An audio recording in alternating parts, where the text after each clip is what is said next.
Something I want to show you is how to easily glue out a sheet of paper and work with the liquid adhesives that we're going to be working with. Now, you can buy your PVA adhesive, which is one of the ones we're going to be using a lot, at a variety of suppliers in larger and smaller quantities. These squeeze bottles are never a good idea, really. So what I like is to decant it into some sort of a Tupperware container. That allows me to use a brush to apply it, get in there, and it's a lot easier to clean than to deal with this. So I keep all my glue in a Tupperware container. I use it up until I get to the dregs, and then rather than washing it out, I just let it dry out. The PVA dries clear and flexible, and so I'm able to just peel that out at the end. Actually, it's my son's favorite job, so I usually let him do it. In order to do this, I need a brush. I like these flat 1-inch artist brushes. They work pretty well for kind of small to medium jobs.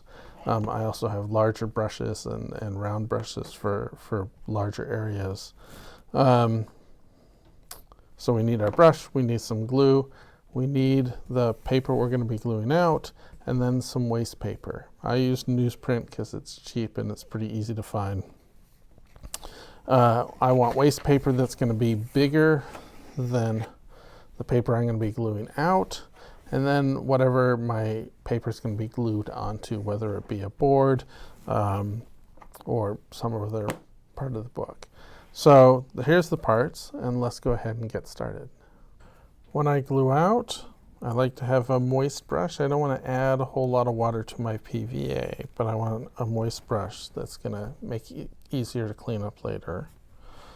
I'm going to center my piece of paper I'm gluing out on my waste paper so that there's excess on all 4 sides. I'm going to use that extra on the side to glue out. It's going to make my life easier. I'm going to load up my brush. I'm going to get a fair amount of glue on there. This is a smaller brush. Just working it in between those bristles, and a fairly large piece of paper, so I can go ahead and load that brush up. If I can have any issues with dripping, I just may wipe off the sides a little bit. So I'm going to start by holding on to the bottom third of the paper so it's nice and secure, and then I'm going to glue out from the center kind of in a starburst pattern, hitting all the edges.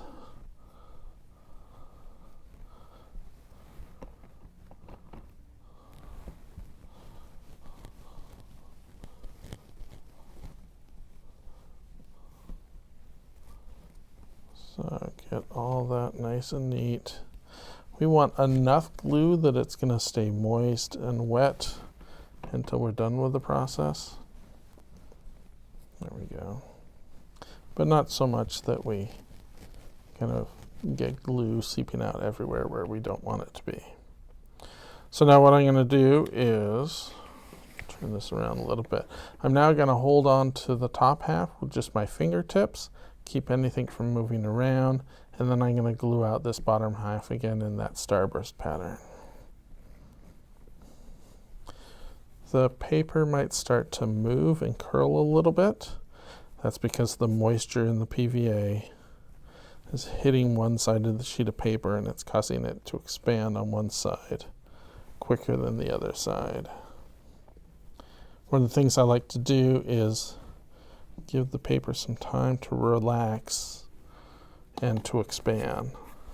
So it works best if you let your paper expand a little bit. So it's just calming down, the moisture is working its way in. That's why I want to make sure that I have enough to go to last long enough. So I can carefully pick it up by the edges. I try whenever possible to fold that waste paper in half and get it off the table surface. And then what I can do is I can just lay this down. Now if you have enough time and enough glue on there, you should be able to adjust things. So I'm able to lightly push things around just to make sure that maybe my margins are correct or that it's placed in the right spot. And then I'll come back and lightly burnish with my hand. Double check that I'm happy with anything, and then I'll do some light work with a bone folder. Making sure that those edges are good. A little bit of glue seeps out. I might just use my fingernail to work it off. If I'm going to do some hard burnishing, I'm going to take another sheet of that newsprint and put it over top. The bone folder can really shine a sheet of paper, can really burnish and shine it, and so I want to try to avoid that. So now I'm looking. That's good. If I didn't want to use the piece of paper, I would probably use one of my Teflon folders, which isn't going to do that, but it's going to allow me to get that tightness. So I think that looks good. So it's glued down.